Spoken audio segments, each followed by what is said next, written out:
Greetings, ladies and gentlemen. It's Thomas Rooz Bazar with the Poet Warriors here, and I would like to read you my opening chapter of my novel titled The Any Dead. And The Any Dead is a fictional account of a character, a real-life character by the name of Sadegh Hidayat, who is considered one of Iran's most wonderful writers, a 20th century writer.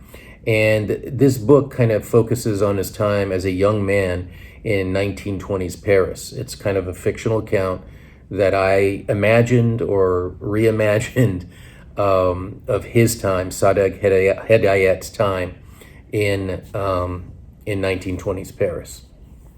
And this is the opening chapter, and I would like to share it with you. And this is a first, by the way. I've never done this. I'm trying to get this book published, and this is something it's a first for me. So here we go. There was a chill in the air. It was autumn and the weather began to turn. Sadi walked along the Seine all the way south where it forked into the Marne River.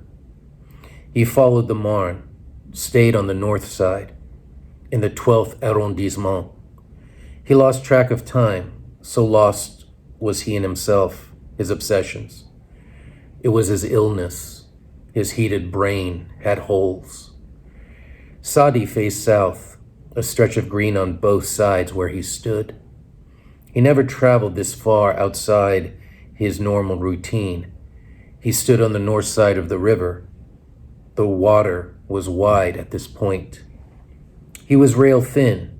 Straight on you could see him. In profile, he disappeared. He ate little, scraps only. He took off his fedora and wiped his forehead with a handkerchief, the one he brought with him from Iran. He set his hat back atop his head. To the trained eye, Sadi had several tics and mannerisms. One was how he rubbed his thumb and middle finger together for long periods. Another was smoothing his eyebrows with his pinky. He made circular motions with his feet. His shoes needed mending. He reached into his pocket and knew how many coins he would find. This was another of his obsessions, counting and recounting his money. A month ago, he bought a typewriter, his first, which caused him to tighten his belt even further. He stood there as his nerves calm. His brain was not as heated as usual. The visions which tormented him did not tailspin as they normally did. Zahaks, serpents, were not feasting on his brain. Peaceful moments were short-lived. Everything else was a battle.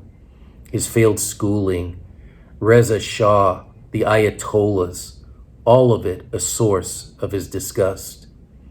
He could not shake it off. He would be their sacrificial lamb. But there were greater forces at work. There were the ancient dead in what they spoke to him. And besides, there was Therese sitting under a cypress tree on the opposite bank of the river. A strange sight, as Paris did not have cypress trees. What was she doing there? Therese sat in profile on a blanket. She was European. Sadi was from the East. He believed in demons and eunuchs. He didn't know what she believed in. And even though he was 2 shades lighter than most of his countrymen, he was still an outsider, a foreigner. It was true he was not the most attractive man. He was aware of how scrawny and pale he was. He could stand to put on a few pounds. His most attractive feature was his eyes, how large and dark they were, his penetrating gaze. A man appeared out of nowhere and sat next to Therese, barrel-chested, tall, handsome. His smile was that of a man who could have any woman. Therese presented herself to this Tarzan as if she would give herself over to him completely. And then it happened. She leaned over to kiss him. The kiss lingered, and one thing led to another as things became more heated, groping, heavy panting. Sadi began to hyperventilate and covered his face with his hands. He begged the voices to stop. He spoke in his native Farsi. He muttered and paced here and there, several feet this way, several feet the other. Night fell as Zahak loomed.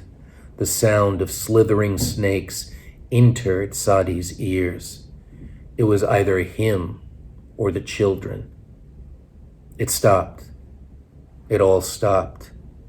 He remembered why he walked this way, why he chose this spot.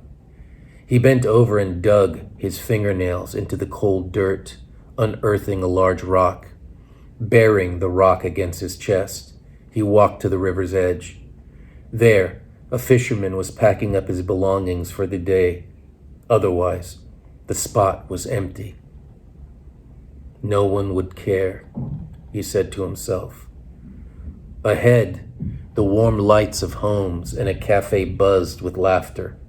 Above, 2 stars burned brightly in the purple sky. Sadi left his glasses on, along with a hat atop his head, spoke a few words in Farsi, and plunged into the depths.